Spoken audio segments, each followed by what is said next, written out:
Welcome to Beware Mysterious Mark. This 10-part series is a harrowing, true account of elder financial abuse. Some of what you'll hear may be unsettling. That's intentional, because this can happen to anyone, your parent, your partner, your friend. Our goal is to expose how these schemes work, reveal the warning signs, and help you stop it before it happens to someone you love. So listen closely. Awareness is your first line of defense. In Episode 2 of Beware Mysterious Mark, Mark attempted to change Bert's will, power of attorney, and family home ownership, all for his benefit. And now here's Episode 3, titled, That Guy Stalking Your Dad. Here again is our storyteller, Nancy Miles.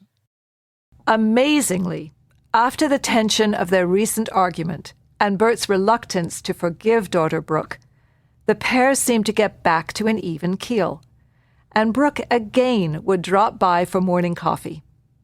Mark would call at 10 on the dot. Brooke would answer. Mark would tell her some over-the-top claim about how much fun and freedom her dad finally had with them, now that Diane was gone. Brooke didn't know what to believe, until one day her dad had visited Mark's boat, very excited. She checked in with him later. I listened while recording. Surprisingly, Bert was already in bed. Oh, God, it was awful. Walked to the boat's too long, hard to get on there. It's so high. And the boat's a hell of a mess, Brooke. The otters got into it over the winter, tore it up. Does it stink? And Mark's got all kinds of homemade gizmos, none of them working. God knows if anything will ever work. And we just sat. The boat's dead in the water. Pile of junk, really. I'm fed up. Never going again. We learned from the marina that Mark's vessel was infamous, in disrepair for years, and to boot, Mark's never paid any mooring fees. The next morning, Brooke answered the phone, because her dad wouldn't budge, still fed up. Oh, is that Brooke? Yes. Hi, Mark. Oh, did he tell you about all the fun we had yesterday on the boat? Beautiful day. Really enjoyed himself. We always have such a good time with your dad. He told us so many great stories. You know, we've so much in common. We spent the day talking and laughing. So why Brooke didn't confront Mark or tell her dad he was lying? We had already spoken to the provincial Senior Abuse Information Line for advice. They said, do not challenge your dad or his abuser. Doing so will just make them closer. They were adamant, called it the Romeo and Juliet syndrome. Brooke didn't like this approach, but we learned how Mark took a disastrous afternoon and turned it into a great experience. Brooke and I call May 2019 the month from hell. So many events happened. Way too much to relate, but I'd like to give you more of a taste, however, because it was just full on Mark. Now, keeping in mind what we've already learned, here's a quickie timeline of some other incidents. Near the end of April, Bert didn't remember that Brooke had put his name on the deed to Poplar Hill. May 1st, Bert's asking to buy out Brooke's half share and have Mark and Donna move in. May 6th, Mark takes Bert downtown to check the names on the deed to Poplar Hill. Who does that?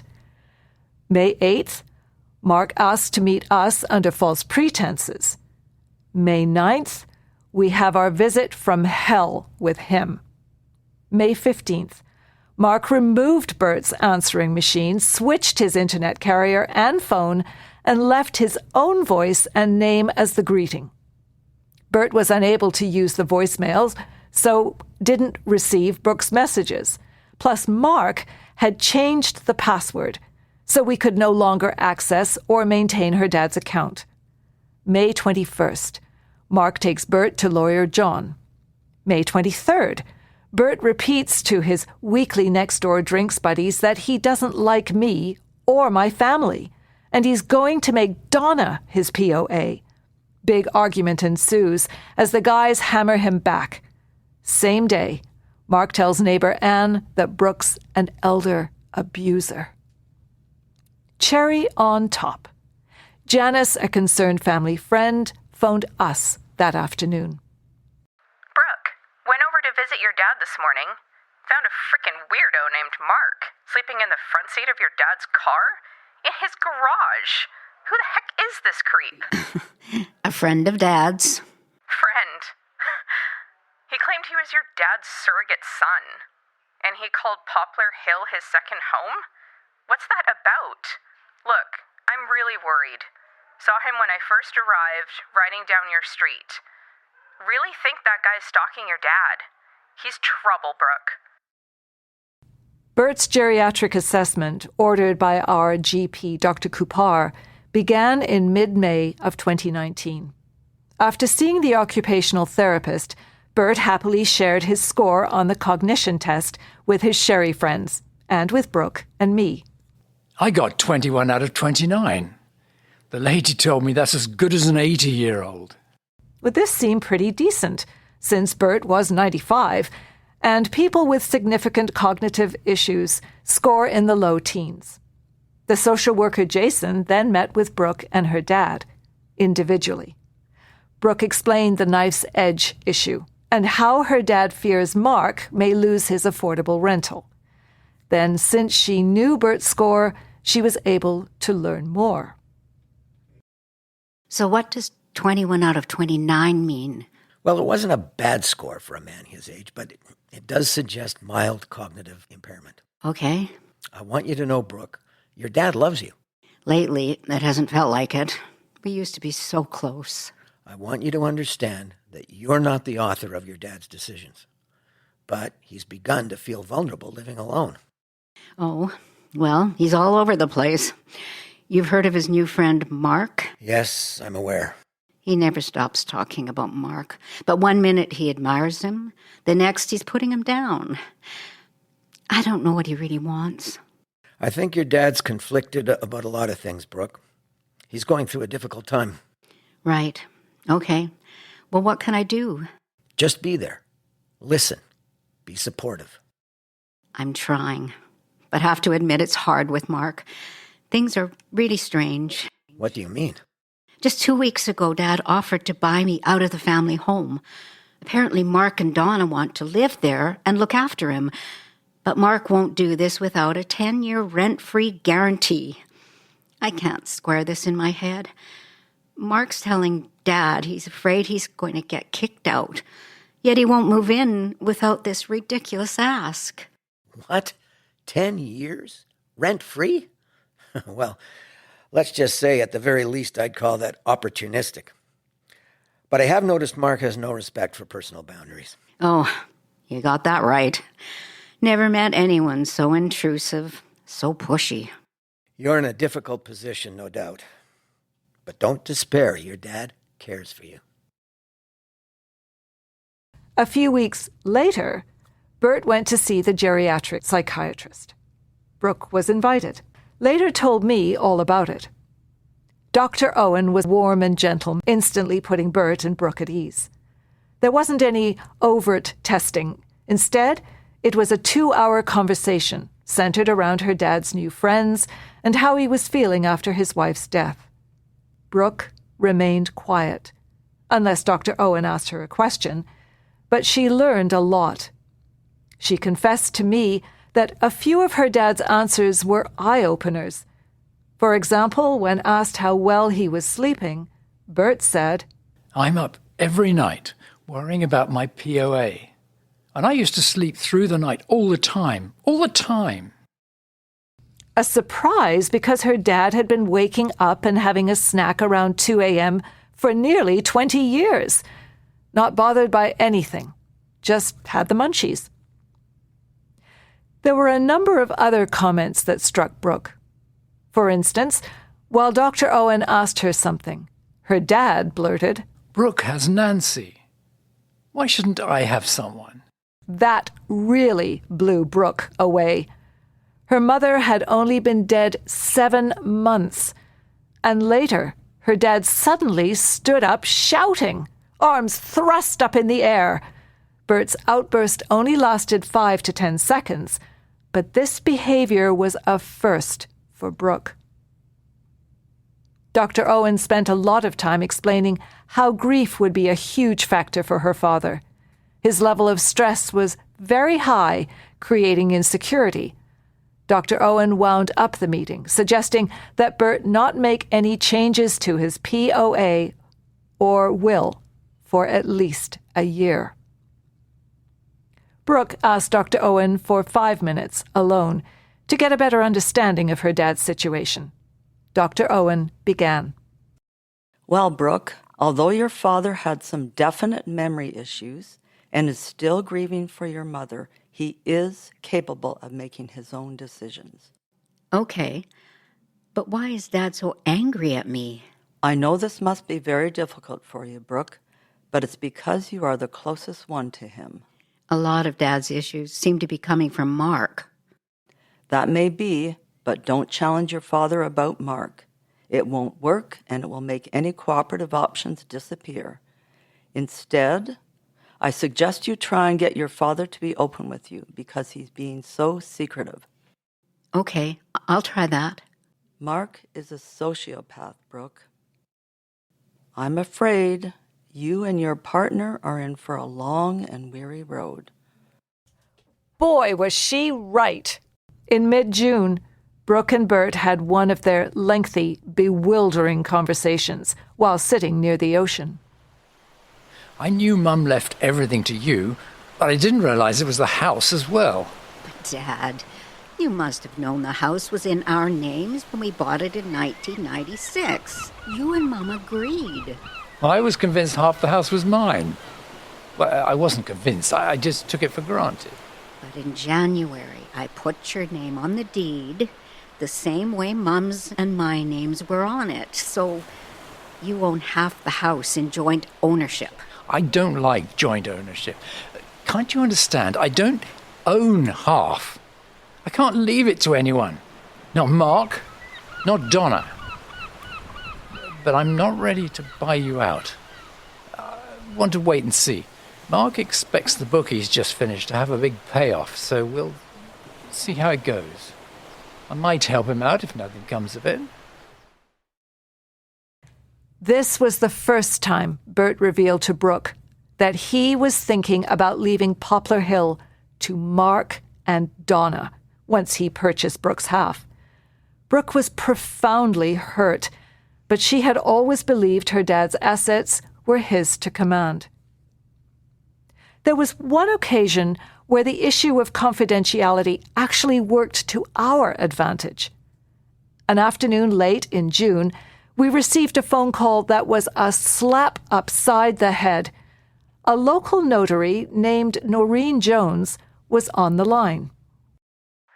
Your dad was just in here with a younger man. Oh, was that Mark? Yeah, Mark Marshall. They were trying to change your dad's will and take away your power of attorney. Oh, no. Uh-huh. I met with your dad for a few minutes, alone. Found out you were his POA. I asked him if you and your dad had a falling out. He said no, but he didn't want to live with you and he didn't want to be alone. Oh, okay. Normally, I wouldn't call you, but alarm bells were going off big time because this man, Mark, phoned a couple of months ago asking how to change a power of attorney. Now he's in my office with your dad to change your dad's will and POA for his own benefit. Mark was incredibly aggressive on the phone and the same in person. I refused to take your dad on as a client, but I just couldn't leave it there. Calling you might be skirting the lines of confidentiality, but this guy's clearly after your dad's money. So there were a lot of red flags? Oh, yeah.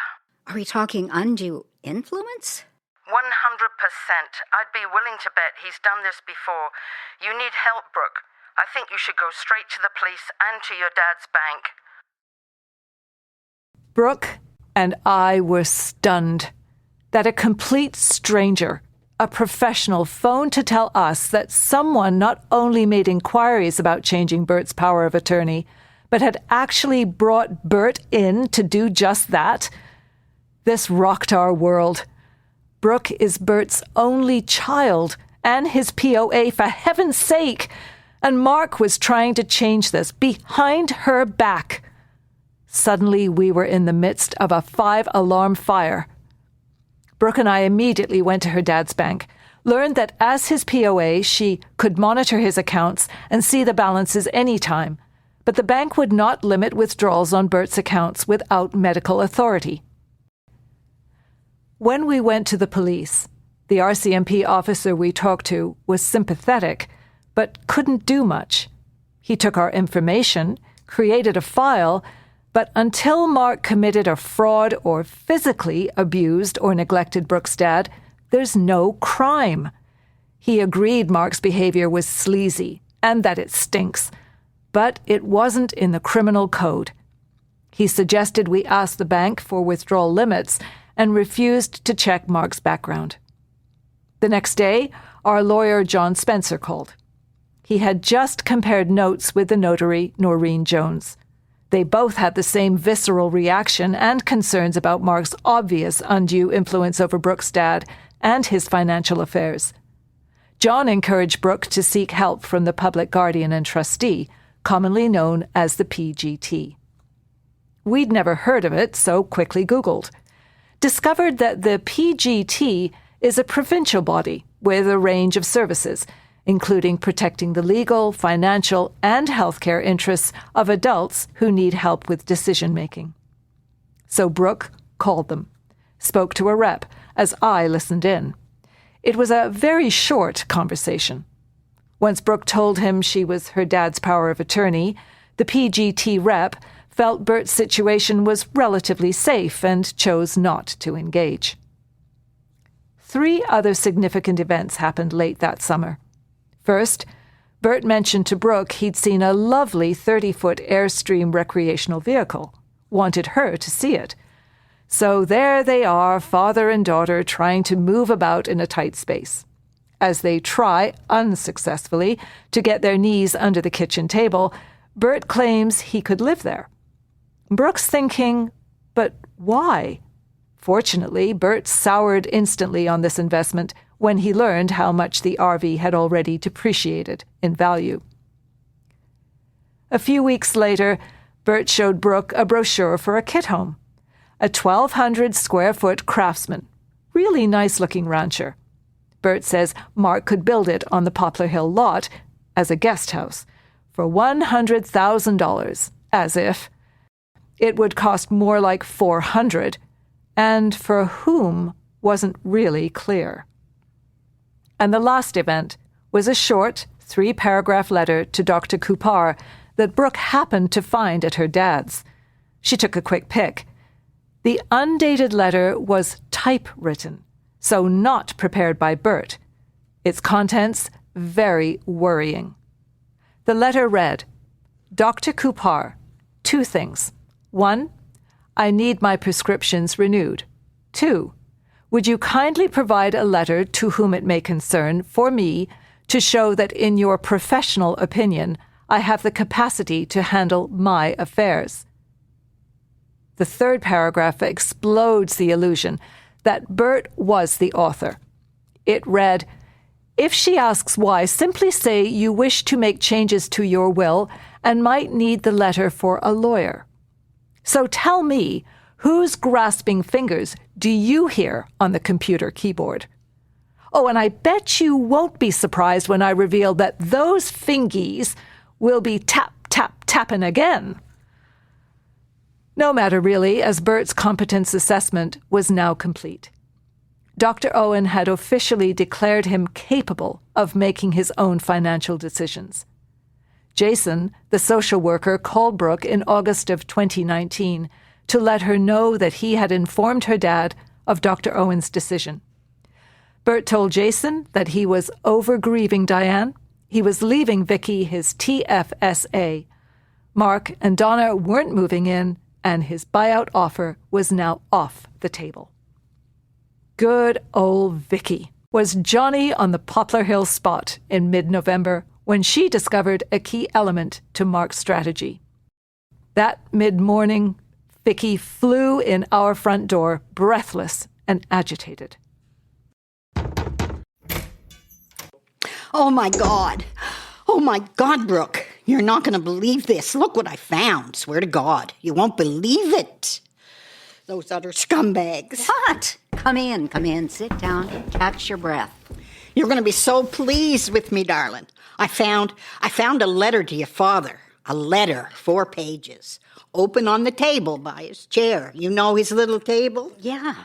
And there was an envelope beside it with Dear Albert written on it. Hand-delivered. It's from Mark and Donna. Got out my phone, managed to take some pictures. Oh, dear. I was shaking so much, sure they'd... Oh, no, the phone. It should be fine. Here, let me pick it up. Oh, dear Lord, I hope the pictures turned out. Okay, let's see. Start here. You gotta scroll. It's 4 pages. I took a picture of each page. Okay, let's see. Yep, you got them all. You're not gonna believe what they've written. Okay, Mark Marshall. Let's see what's so important that you had to write Dad a 4-page letter. Dear Albert, our first meeting so long ago has over time blossomed into a wonderfully warm and close relationship that has included my partner, Donna. To say that we've had a great friendship would be an understatement. Donna and I have never enjoyed the company of another so much as we had with you, Albert, nor have we ever spent so much time with any other person, family or friend. Not a day goes by whenever we have the opportunity we look forward to a visit with you. There's so much joy and laughter when we're together. Late last year, we shared in your grieving Diane's passing and were there to comfort and support you through your loss. Since that time, we've noticed a great improvement in your health, vitality, and disposition, brought about in part by the relief of not having to provide the constant care for poor Diane. We were delighted after the results of your recent CAT scan, which had shown no problems, and that your mental acuity assessment confirmed for the present time your ability to make serious decisions in your own best interests. Albert, as you're aware, these assessments can be requested at any time, the results which can have a major impact on your lifestyle. It's inevitable that over the course of time our mental and physical abilities do decline.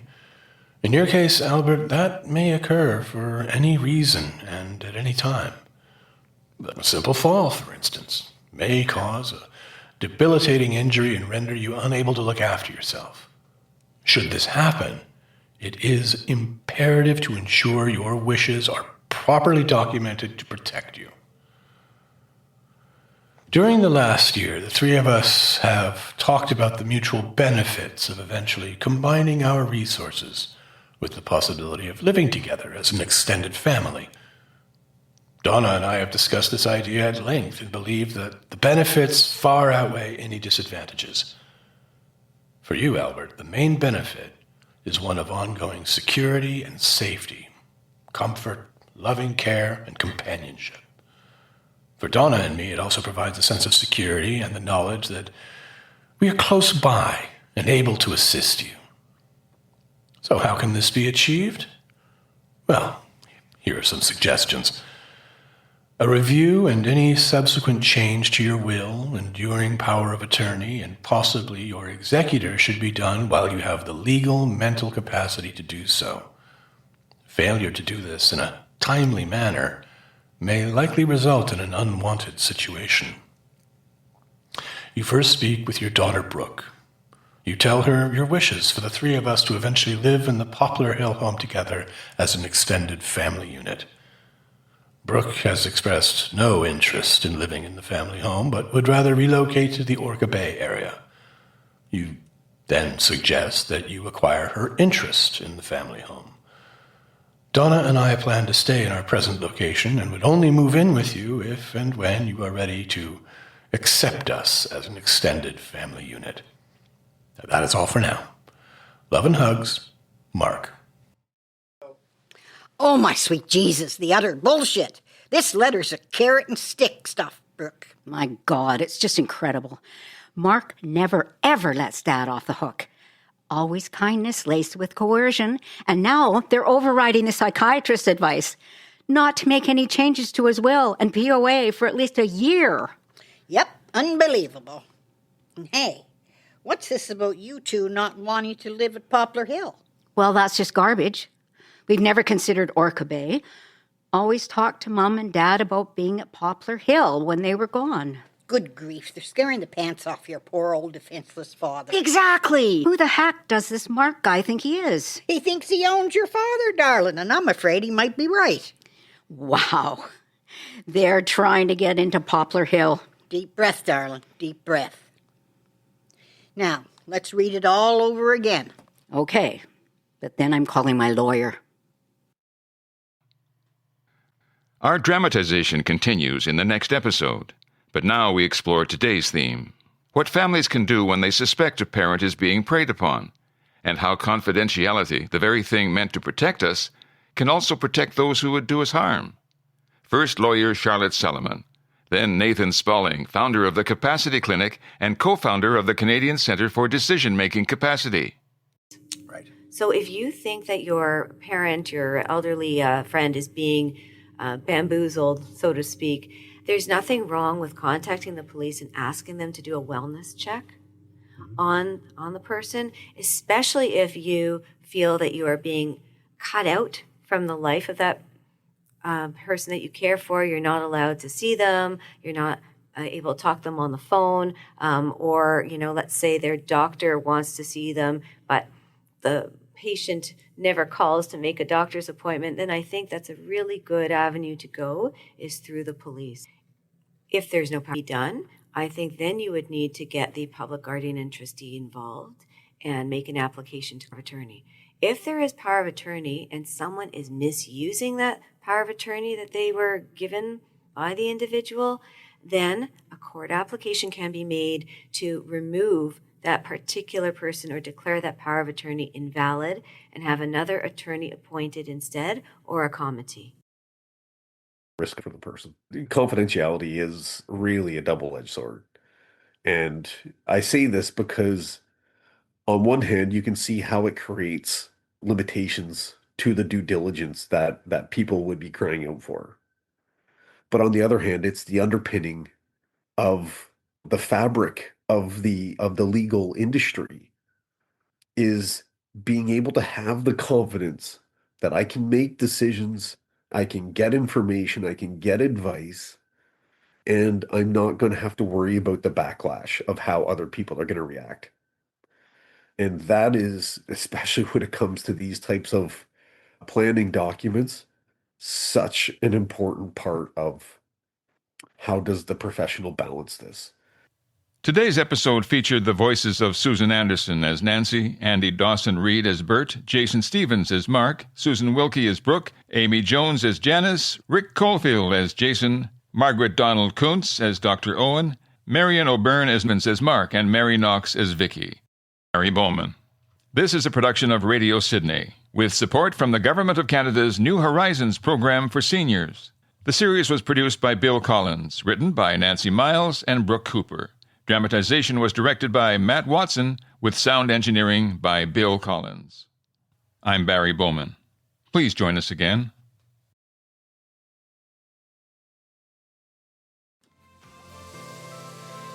You've been listening to an original broadcast of Radio Sydney, coming to you from the Mary Wynne Spear Centre in downtown Sydney by the Sea in beautiful British Columbia.